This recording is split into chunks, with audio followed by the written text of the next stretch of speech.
Why hello there and welcome back to Let's Make Us a Character. In my first video on Call of Cthulhu, we Let's Made Us a Character for 6th edition because it happened to be the version I own, and also the first 6 editions are all pretty similar. But 7th edition did change things up a bit, and since you clicked on this video, you obviously know where this is going, so let's make us a Call of Cthulhu 7th edition character. First, we roll up 3d6 for our Strength, Constitution, Dexterity, Appearance, Power, and Luck, and 2d6 plus 6 for our Size, Intelligence, and Education. Then we multiply all those values by 5. Now, the obvious difference here from the previous edition is that multiplying all of the attributes by 5, making them all things that can be easily tested by rolling against them, and negating the need for the idea and know rolls, which were already 5 times your intelligence and education respectively. Also, luck is now its own whole thing, which I will explain later. Next, we must choose our character's age, which affects our attributes based on which age range we fall into. So let's say our character is 32, which lets us make 1 improvement check for our education, which we do by rolling a percentile, and if the result is higher than our education, add 1d10. We also have to calculate each of our attributes' half and fifth values, which are, of course, 1/2 and 1/5 of their values, and will also be explained later. Next, we determine our damage bonus and build by adding our strength and size, then looking up that value on a chart to get plus 1d4 damage bonus and plus 1 build. Our hit points by adding constitution and size, then dividing that value by 10. Our movement value, which is calculated based on our strength and dexterity relative to size, and also our age. Our starting sanity, which is equal to our power, with our max sanity being 99 minus our rating in Cthulhu Mythos, which starts at 0. And our magic points, which are equal to 1/5 our power.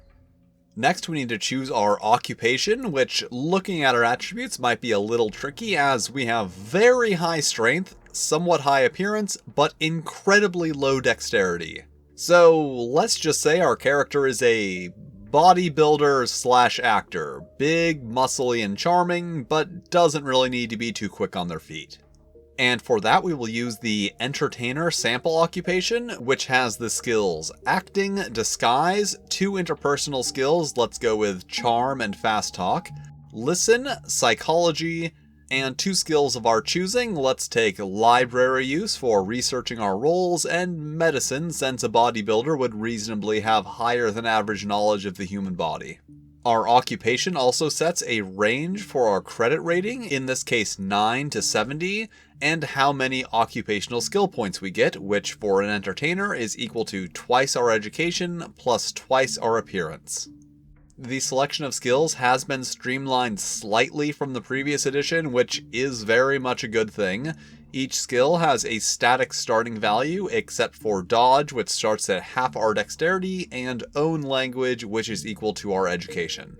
Our occupational skill points can only be spent on our occupational skills, and credit rating, which must be raised to at least the minimum for our occupation, so let's just totally overshoot that and put in 60 points.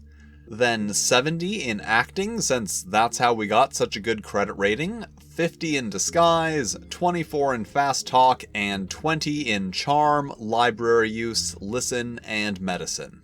Then we get a number of personal interest points equal to twice our intelligence, so let's put 50 in brawl and 20 in charm, dodge, fast talk, and swim. And then of course we also have half and fifth values for all of our skills as well. Now we can determine our finances based on our credit rating, and as we are wealthy, we get cash equal to our credit rating times 5, other assets equal to 100 times that, and a daily spending limit of $50. And of course, those are all in 1920s dollars. After that, all that's left is the miscellaneous stuff like backstory, equipment, personal connections, etc., but I think it would be a better use of everyone's time if I just talked about the updates to the mechanics instead. So just like in the previous versions, when you need to test a skill, you roll percentile dice, and if the result is equal to or under the skill's value, you succeed. The thing that 7th edition introduces are hard and extremely difficult skill checks, which are rolled against those half and fifth values that we had to calculate for everything. In addition to allowing for convenient difficulty to be set on a check, this also makes opposed checks much easier, since you can just set one of those difficulties based on the opponent's attributes, or judge the outcome based on whoever rolls the highest level of success, rather than, say, cross-referencing attributes on a big table. They also introduce bonus and penalty dice, which are extra dice rolled for the tens place, with the lowest result for a bonus or highest result for a penalty being taken. Luck has also been expanded, so now instead of just being a value that you can test, it is also a resource that can be spent to modify roll results, of course at the cost of decreasing your chance of success on future luck rolls.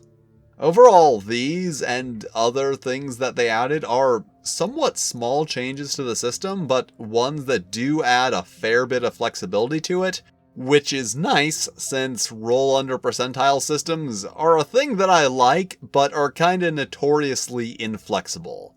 But it does still feel very much like the same game, just a version of it that has received a sorely needed update to bring it more in line with modern game design.